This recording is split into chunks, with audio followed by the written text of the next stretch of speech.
आज हम एक ऐसे विषय पर बात करने जा रहे हैं जो बहुत गंभीर है और हमें सोचने पर मजबूर करता है। भारत में किसानों की आत्महत्या। जी। हमारे पास एक डॉक्यूमेंट्री स्क्रिप्ट है, मुरझाते खेत।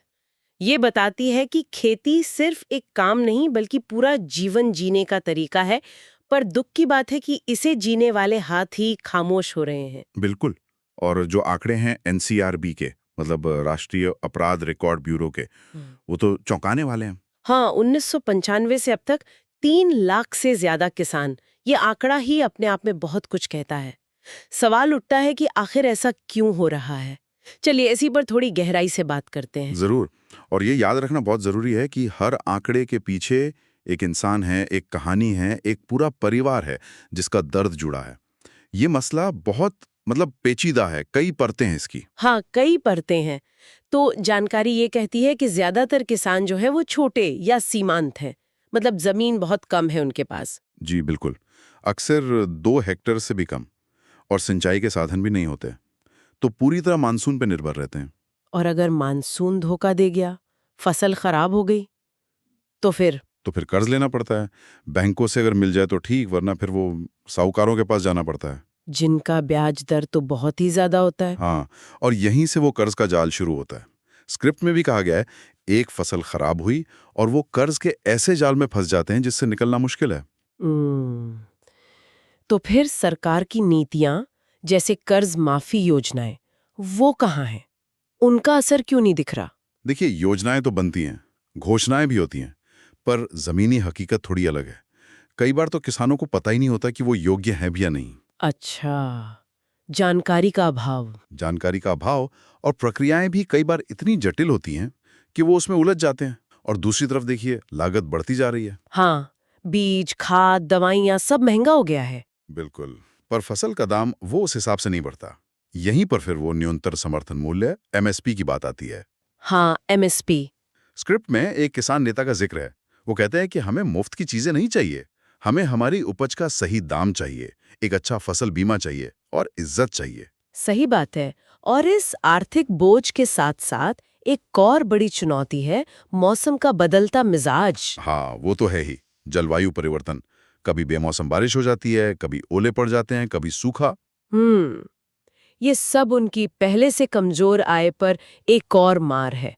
और जानकारी ये भी कहती है कि उनके पास इससे लड़ने के साधन भी कम हैं। जी। सही बीज, मौसम की सटीक जानकारी, ये सब आसानी से उपलब्ध नहीं होता। और इन सब के बीच एक और संकट है जिस पर कम बात होती है। कौन सा? मानसिक स्वास्थ्य का। ओ हाँ, ये तो बहुत बड़ा पहलू है। बिल्कुल। गांव देहात में मानसिक स्वास्थ्य के लिए मदद मिलना बहुत मुश्किल है। सलाहकार नहीं है, लोग बात करने में झिझकते हैं। तो किसान अपनी चिंता, अपना तनाव, निराशा सब अकेले ही झेलते हैं। ज्यादातर। हाँ, स्क्रिप्ट में एक एनजीओ कार्यकर्ता बताते हैं कि किसान बहुत अकेलापन महसूस करते हैं, शर्म महसूस करते हैं। उन्हें लगता है कि शायद शायद मौत ही एक रास्ता बचा है। ये तो बहुत दुखद है। हाँ, मतलब ये सिर्फ पैसे की तंगी का मामला नहीं है। नहीं, बिल्कुल नहीं। ये आर्थिक, नीतिगत, फिर ये मौसम का असर, और साथ में गहरा मनोवैज्ञानिक दबाव, इन सब का मिलाजुला असर है। इतनी निराशा भरी बातें, पर क्या कहीं कोई उम्मीद की किरण भी है? स्क्रिप्ट में कुछ सकारात्मक बातें भी हैं। हाँ हाँ, हैं बिल्कुल। ऐसा नहीं कि सब कुछ नकारात्मक ही है।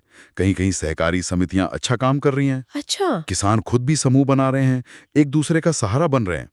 एक महिला किसान समूह का उदाहरण दिया गया है। हाँ, मैंने भी पढ़ा। वो मिलके खेती करती हैं, उपज बेचती हैं और मुश्किल में एक दूसरे का साथ देती हैं। जी।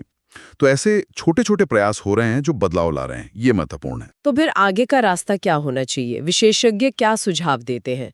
कुछ ठोस कदम? हाँ, कुछ व्यवस्थागत बदलावों की बात की गई है। जैसे एक तो ये कि सभी जरूरी फसलों के लिए एमएसपी की गारंटी हो। ठीक है। दूसरा, फसल बीमा को और बेहतर बनाया जाए, आसान बनाया जाए किसानों के लिए। हम्म, तीसरा, जो निजी साहूकार हैं, उनकी मनमानी पर रोक लगे। ये बहुत जरूरी है। बिल्कुल।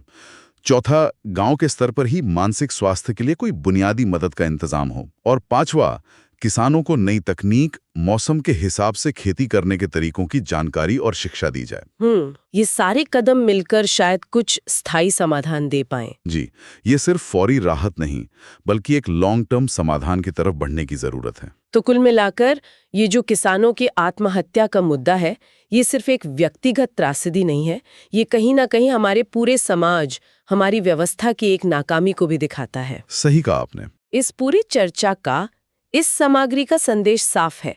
अब वक्त है कि हम सुने, समझें और कुछ ठोस कदम उठाएं। बिल्कुल।